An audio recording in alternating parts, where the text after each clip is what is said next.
Now, scores of residents of the Northeast region took to the street today in protest against the failed attempt last night by armed soldiers to arrest the overlord of Mamprugu, now Bohaga Abdullahi Mohammed Sheriga. The protest occurred in Nalerigu, Wale, Bimsi, and other parts of the region where the angry youth bent tires and hijacked major roads to ask the government to stop meddling in the Bawku chieftaincy dispute.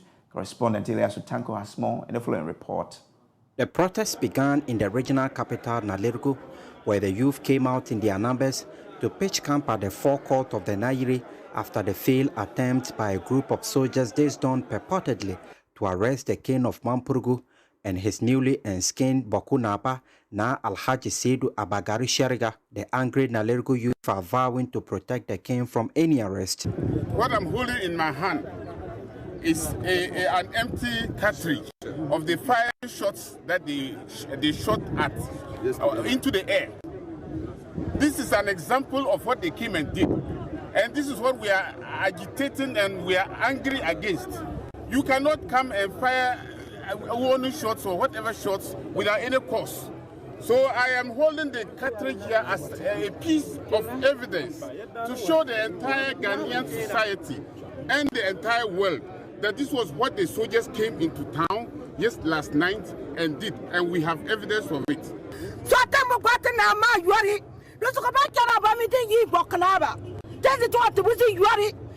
We adore our king and we are willing to die to protect him. The military should dare not invade us again, else we will deal with them.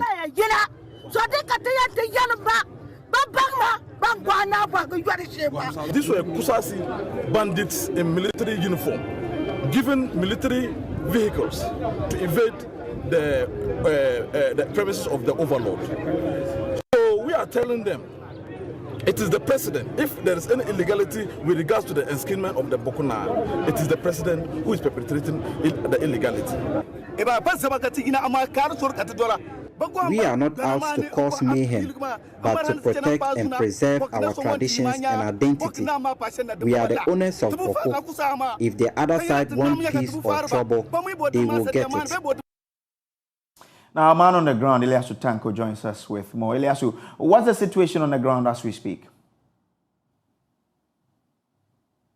Well, the protest is now concentrated in the Wale area where the youth has hijacked that particular road, the Tamale Bolega Highway, and causing a lot of gridlock on that particular road. They are not allowing a free flow of vehicular movement in that particular area. They have also bent tires and demanding that the president or the government stop meddling in the Bawku chieftaincy issue. Earlier on, there was similar protest in the Bimsi community, which is closer to Wale, where the youth there also came out in their numbers to block that particular road and also bend ties, making similar demands that the president stop meddling in the Bawku chieftaincy issue and also condemning the failed attempt today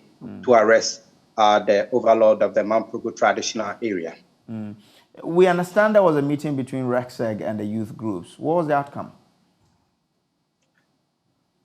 Well, since this particular incident, the RECSEG has not been speaking on this matter. Today, we understand they held a meeting with some youth of Nalerigu, and in that meeting, we understand the RECSEG disassociated themselves from members of RECSEG, disassociated themselves from the events leading to the failed military operation yesterday, i.e. the attempt to arrest the overlord of the Mamprugu traditional area and a man he enskined as Bawku Naba. But they said they were not aware of this particular directive. And so that is the information they gave to the youth, and they have not been forthcoming with any information. Okay, now grateful. Now we understand that Bawku has been relatively peaceful over the weekend. Let's take you there now and speak to our Upper East regional correspondent, Albert Sorry, who joins us now via Zoom. Albert, how has Bawku been over the weekend and on a Monday as well? Yes, so there haven't been any disturbances whatsoever. Yesterday and today, it has been very calm. In fact, I was talking to one of the residents who said that for everything that has been happening, um, the nature of calm in Boko has been surprising to many people. But there are people who feel that there may just be some skirmishes if the attempt is made to bring in the newly installed chief. But we haven't heard of any disturbances. The town has been very calm. People have gone about their normal everyday activities. And by 8 p.m., they should be careful. But outside of that, there haven't been any other issues at all. Okay. All right. Grateful to you. Joining us on the same development on phone is security analyst Dr. Kwesi Binding, who believes that new enskinment should not have happened, arguing that the state agencies have failed the country. He is calling for the establishment of an intelligence gathering only unit under the police service to deal with these issues. Doc, grateful that you could join us. Why do you say we need this unit, and how is it relevant to the issues in Bawku and Nalerigu?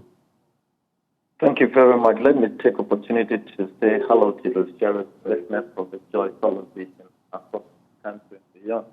Yes, I realize that the subject matter at Boko right now is subject to so much. It's of two dimensions: the historical dimension and of that of political party dimension instead of political democracy dimension. So, for us to be able to have really the people there are also factor in terms of gathered information that they want to be able to ensure that it's amicable solutions to the conflict there. And that is why I call for the importance of intelligence gathering.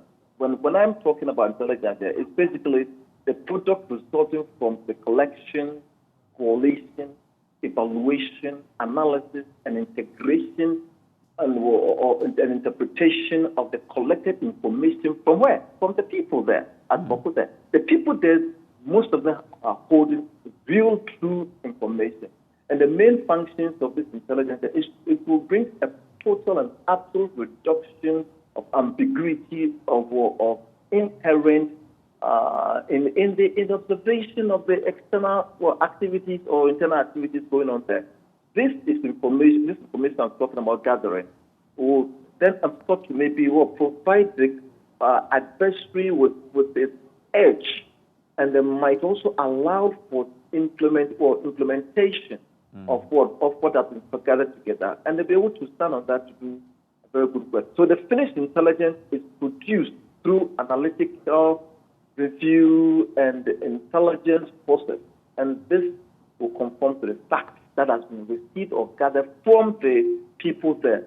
So they are strategic operational, means, and a strategic intelligence provide policies that makes it with what the government can adopt that will be needed for the national policy direction as far as the conflict is concerned. Because if it's not gathered well, because we have different kinds of intelligence. I always say we have the human, that is the human intelligence. We have the word signal, that is the signal intelligence. Imagery intelligence. We have the measurement and signature intelligence. We have open source intelligence. We have the community intelligence. We have the teleprint and traffic and video and airwaves or cable, fiber optic intelligence. And the mass intelligence. Against the background of what is happening in Boko, I propose community intelligence application here or approach, which of course the military and the police should know and apply it. By going to use force will not solve it. It will rather escalate. And when it escalates, it means conflict will be growing, and that will be and that will open another avenue for the terrorists. Because all along they have been finding ways and means to penetrate, and they need not much space. All they need is 0.001% space, and they are in there at the blind spot. When we are fighting, they also jump in. Doc, so how do we ensure this does not open the country up for terrorists to take advantage? Come again? How do we ensure this does not open the country up to terrorism? Very well. So we need to be circumspect here. The security agencies must place a lot of intelligence down while they are trying to solve it. And then they must come with the stakeholders must come together. And even though the law, the court has really passed on the Supreme, but it should find a very much more, scientific way of going through. Other than that, the people are poised. from what I was listening to, they are poised, they are ready to die. But when it goes to that point, it means a lot. So we have to be very, very careful, not because they have been trained, especially the police, military, not to come and kill your own citizens. But you, the military, you have to protect the territorial integrity, not to allow anyone coming into the country to come and cause mayhem or come and cause disturbances. And the police, you are responsible for the internal security or homeland security, peace and order, the enforcement of the laws by the legislature. Okay. So each of them have their role as far as security goes. And the NIB, the National Investigation Bureau, they must be there to ensure gathering of intelligence and hand over any arrest to that of the police to handle it. So Okay. there must be what? Separation of powers in the operation here. Then everybody must face work. And then, but if they all shift going to ensure that there's going to arrest, and the borders are left open, of course, that is where no one has written on the forehead a terrorist, but they will disguise themselves. You wouldn't know how they enter. All right. So there's no name on the face or the forehead of any person. So we need to be very awake. Okay, grateful to you, Dr. Bynum. Thank you.